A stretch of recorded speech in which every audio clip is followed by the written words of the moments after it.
ఎంత నేర్చినా ఎంత చూసినా మనము కాంతాదాసులమే. చెప్పలు కొట్టండి, all for women.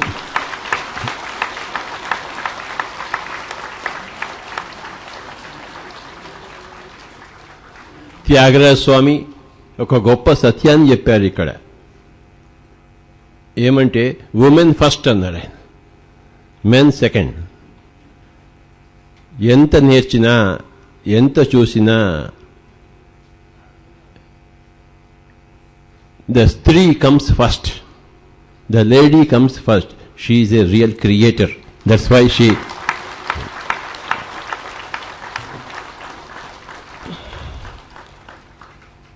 Tyagaraja Swami యొక్క గొప్ప సందేశము ఇందులో ఉంది, ఈ పాటలో, ఈ యొక్క చక్కటి కీర్తనలో. ఎంత నేర్చిన ఎంత జోసిన ఎంత వారలైన కాంతాదాసులే. ఈ కీర్తనకి చాలామంది ఈ విధంగానే అర్థం చేసుకుంటారు, మగవాళ్ళంతా కాంతాదాసులు అని చెప్పేసి. ఈ అర్థం కానే కాదు త్యాగరాజ స్వామిది.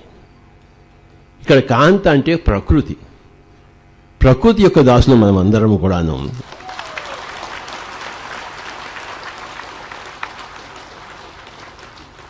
We are all prakriti పుత్రాస్. అది ఈరోజు కాన్సెప్ట్. మనమంతా మన ప్రకృతికి మనం వశీభూతులమై ఉన్నవారం.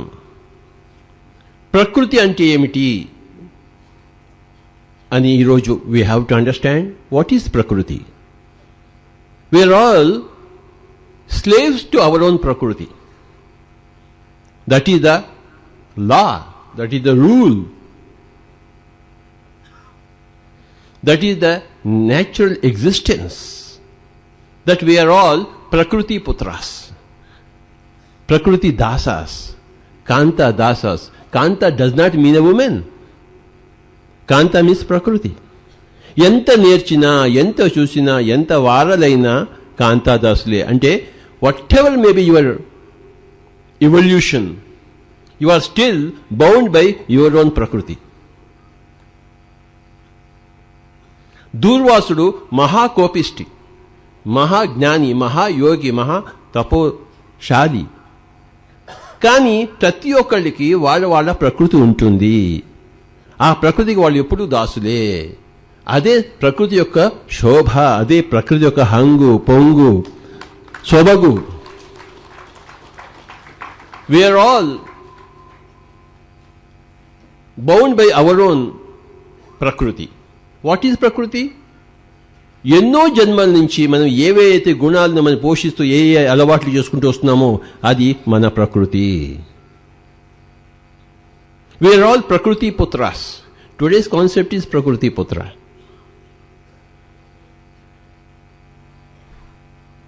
Every given life time hour nature is rather fixed. Slight improvements can happen, but it is rather fixed. And we go about doing our things according to our nature. And we have to flow with our nature.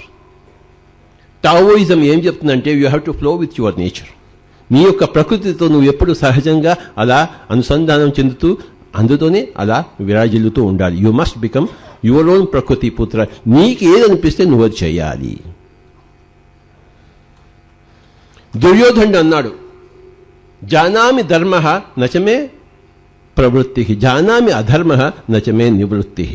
నాకు ధర్మం అంటే ఏమిటో తెలుసు, కానీ అది చేయాలని లేదు. నాకు అధర్మం అంటే ఏమిటో తెలుసు, కానీ అదే చేయాలని ఉంది.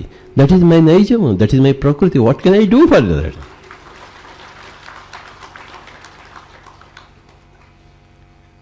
అర్జునుడు ఆ యొక్క మహాభారత యుద్ధాన్ని చూసి గాంధీవాన్ని కింద పడేసి, నేను యుద్ధం చెయ్యనుగాక చెయ్యను. He is my brother, he is my grandfather, he is my guru. I cannot fight with these people. I will rather become a beggar, beg for my alms, but I will not fight with these people. They are all my kith and kin. వాళ్ళ దగ్గర నేను పెరిగాను, వాళ్ళ ఒళ్ళో నేను కూర్చున్నాను, వాళ్ళ దగ్గర అన్నీ నేర్చుకున్నాను, వాళ్ళని ఎలా చంపుతాను, నేను చెయ్యను ఆ పని అని చెప్పాడు. కృష్ణుడు పకపకా నవ్వాడు. ఏమిటయ్యా నువ్వు చెయ్యవు? సరే, గాంధీవం వదిలేసావు, భిక్షాపాఠం చేస్తా అన్నావు, చెయ్యి చూద్దాం. 2 అడుగులు వెనక్కి వేసావో లేదో ఆ దుర్యోధనుడు వాళ్ళంతా పక్కపక్క నవ్వుతారు. నువ్వు వెంటనే మళ్ళీ గాంధీవం తీసుకుని వాళ్ళని చంపేస్తావు. నాకు తెలుసు నీ ప్రకృతికి విరుద్ధంగా నువ్వు వెళ్ళలేవు, అనుకుంటున్నావు వెళ్తున్నావు అని చెప్పేసి. కానీ నువ్వు వెళ్ళజాలవు సుమా. నువ్వు 2 అడుగులు వేసి 3 అడుగులు వేసి వాళ్ళు పక్కపక్క నవ్వుతుంటే నీ యొక్క క్షత్రియ గుణం నిన్ను కూర్చొనివ్వదు. నువ్వు మళ్ళీ తిరిగి వచ్చి వాళ్ళని ఎలానూ చంపుతావు. ఎందుకు ఈ 2-3 అడుగులు కూడా వెనక్కి వేయడం? Flow with your nature. You are a Kshatriya. You want to kill them, you kill them. They deserve to be killed. You have to kill them. Don't go against your nature. Your nature is to kill them. You are a Kshatriya. So, మనం ఏ గుణ సంపదతో పుడతామో ఆ గుణ సంపదతో మనం ఎప్పుడు కొనసాగుతూ ఉంటాం. It's natural. So ఈ భూమండలంలో ఎంతమంది మనుషులు ఉన్నారో వాళ్ళందరూ ఏమేమి చేస్తున్నారో వాళ్ళందరూ వాళ్ళ ప్రకృతి పుత్రులే. వాళ్ళ ప్రకృతి సహజ గుణాలతోనే వాళ్ళు వర్తిస్తున్నారు. హిరణ్యకశ్యపుడు తండ్రి, వాడి రాక్షస గుణంతోనే వాడు ఉంటాడు. కొడుకును కూడా చంపడానికి ప్రయత్నిస్తాడు. ప్రహ్లాదుడు తండ్రి నుంచే పుట్టాడు, కానీ తండ్రి మాట వింటాడా? ఎందుకు? ఇతని ప్రకృతి వేరు. ప్రహ్లాదుడి ప్రకృతి వేరు, హిరణ్యకశ్యపుడి ప్రకృతి వేరు. హిరణ్యకశ్యపుడు తన ప్రకృతితో తను ఏకీభవిస్తాడు, ఫ్లో అవుతాడు. ప్రహ్లాదుడు తన ప్రకృతితో తాను ఏకీభవిస్తాడు. ఎవరి ప్రకృతి వారిదే. అనేక జన్మ పరంపరలో, అనేక కర్మ పరంపరలో మనం ఒక ప్రత్యేకమైన గుణ సముదాయాన్ని కలిగి ప్రతి జన్మను తీసుకుంటాము. ఆ యొక్క ప్రత్యేక గుణ సముదాయంతో మనం ఫ్లో అవ్వడమే మన స్వధర్మం. పుట్టినప్పుడు కొంత పెద్దగైన తర్వాత ఆ పుట్టిన పిల్లాడికి ఒక పండు పెడతారు, ఒక వైలన్ పెడతారు, ఒక పుస్తకం పెడతారు, లేదా ఇంకేదో పెడతారు. ఈ పిల్లవాడు ఎక్కడ వెళ్తాడా అని చూస్తారు. వాడు అలా తీసుకెళ్ళి ఒక పుస్తకం చదివాడు పట్టుకున్నాడు అనుకోండి, ఓహో వీడు పెరిగి ఒక గొప్ప పండితుడు అవుతాడు అంటారు. వాడు అలా తీసుకెళ్ళి ఒక బాల్ని పట్టుకున్నాడు అనుకోండి, పెద్ద టెండూల్కర్ అవుతాడు, లేకపోతే గవాస్కర్ అవుతాడు. చూసారా? అంటే చిన్నప్పంచే ఆ ప్రకృతితో పుడతాడు. ప్రతి మనిషి మనం అనేక జన్మల నుంచి ఒకానొక ప్రకృతిని తీసుకుని ప్రతి జన్మలోనూ ఆ ప్రకృతి వశీభూతులమే పుడతాము. Wear all prakriti పుత్రాస్, wear all కాంతాదాసాస్. కాంత ఈజ్ ప్రకృతి, కాంత ఈజ్ నాట్ ఉమెన్. పురుషుడు ప్రకృతి. సో ప్రకృతిని కాంత అన్నారు, స్త్రీ అన్నారు. We're all slaves to our own ప్రకృతి. కుక్క తోక వంకర. మిరపకాయ ఎప్పుడు కారంగానే ఉంటుంది, టమాటో ఎప్పుడు తీయగానే ఉంటుంది. దేని గుణం దానిది. మనకి మిరపకాయ కావాలా వద్దా? ఎంత బాగుంటుందో మిరపకాయ బజ్జీ తింటే. సో రాముడు తన గుణంతో ఉంటాడు, కృష్ణుడు తన గుణంతో తాను పుడతాడు, శివుడు తన గుణంతో తాను ఉంటాడు. దక్ష యజ్ఞం జరుగుతోంది, పెద్ద యజ్ఞము. ఆ దక్షుడు శివుడిని పిలవలేదు.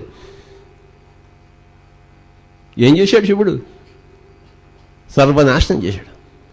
He has killed everybody. కోపం వచ్చేస్తే శివుడు పడతాడేంటి? He will flow with his nature always. We all flow with our nature.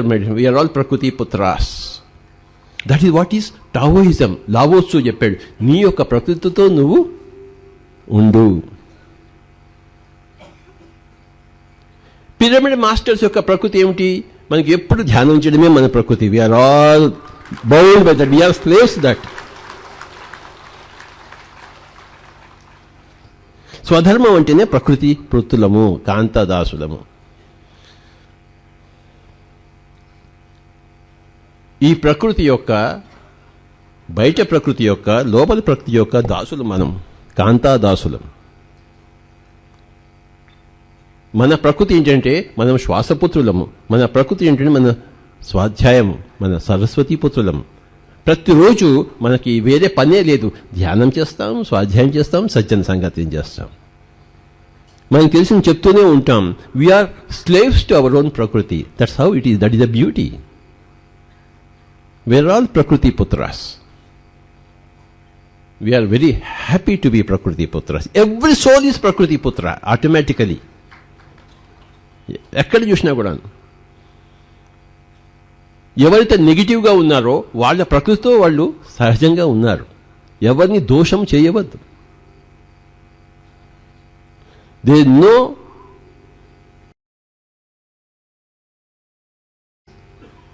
going against his nature. Everybody is flowing with his nature. Nature changes slowly. జన్మ జన్మకు ఇంచ్ చేంజ్ అవుతూ వెళ్తుంది. ఒక జన్మకు ఒక ఇంచ్, ఒక మైక్రో మిల్లీమీటర్, ఇంకో జన్మకి ఇంకొక మిల్లీమీటర్, ఇంకో మిల్లీమీటర్. బహూనాం జన్మనామంతే జ్ఞానవాన్ మాం ప్రపద్యతే. బహూనాం జన్మనామంతే, ఎన్నో జన్మల తర్వాత ఒకనొక జ్ఞాని తనను తాను సంపూర్ణంగా తెలుసుకుంటాడు. అలా ఎన్నో జన్మల తర్వాత ఎంతో జ్ఞానం సంపాదించి తమను తాము సంపూర్ణంగా తెలుసుకుంటూ విరాజిల్లుతున్న వారే పిరమిడ్ మాస్టర్స్.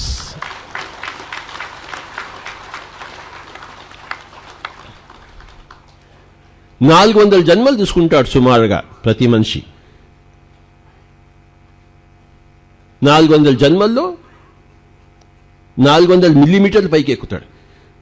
అంటే ఒక జన్మలో 1 మిల్లీమీటరు, ఇంకో జన్మలో ఇంకో మిల్లీమీటరు, ఇంకో జన్మలో ఇంకో మిల్లీమీటరు. ఫస్ట్ తమోగుణ ప్రధానిగా ఉంటాడు, తర్వాత రజోగుణ ప్రధానిగా అవుతాడు, తర్వాత సాత్విక గుణ ప్రధానిగా అవుతాడు, తర్వాత శుద్ధ సాత్వికుడు అవుతాడు, చివరిలో నిర్గుణ అవుతాడు. నిర్గుణుడు అయిన వారే పిరమిడ్ మాస్టర్స్.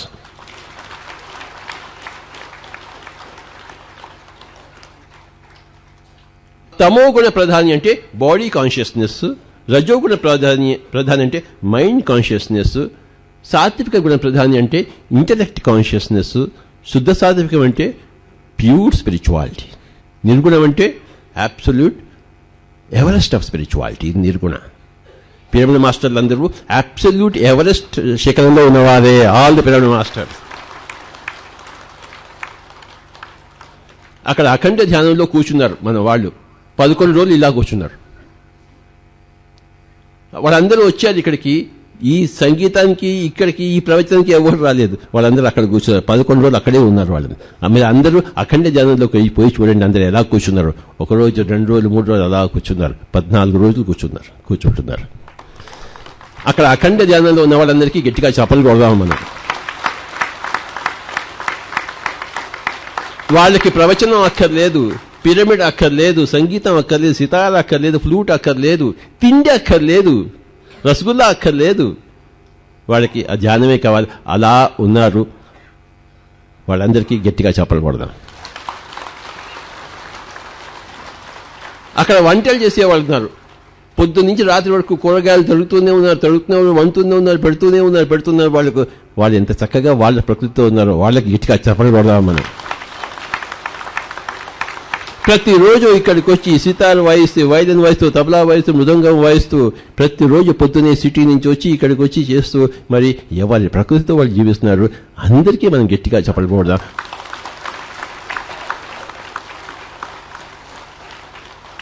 పరధర్మం మన స్వధర్మం కన్నా గొప్పగా అనిపించినా అది చేయరాదు సువా. అర్థం చేసుకోవాల్సిన సత్యం ఏంటంటే ప్రతి జీవి తన ప్రకృతితో జీవిస్తూనే ఉంది. ఎక్కడ కంప్లైంట్స్ లేవు. They are no judgement, no complaint. Understand? నువ్వు ఎవరి మీద కంప్లైంట్ చేస్తున్నావు అనుకో, నువ్వు మారు అని మనం చెప్తున్నాం. అంటే నీ ప్రకృతితో నువ్వు ఉంటకు వేరే ప్రకృతిలో జీవించని చెప్తున్నాం. Absolutely no complaints, no judgements. Understand? అందరు చెప్పండి ఒకసారి. No complaints, no judgements. So, when I am saying something, don't eat meat, do meditation, పుస్తకాలు చదవండి అని చెప్పినప్పుడు నేను కంప్లైంట్ చేయటం లేదు, జడ్జిమెంట్ చేయటం లేదు. నేను చెప్పవలసినవి చెప్తున్నాను. నేను చెప్పవలసినవి నేను చెప్పకుండా ఉంటే నా ధర్మానికి నేను విపరీతంగా ప్రవర్తిస్తున్నాను అన్నమాట. నేను తిడుతుంటే నా దగ్గర ఎందుకు కూర్చోవాలి? ఇష్టం లేకపోతే వెళ్ళిపోవాలి నువ్వు. So you must flow with your nature. గొప్ప గ్రేట్ మాస్టర్ లావో త్సుకి గట్టిగా చెప్పకూడదా ఉన్నాను.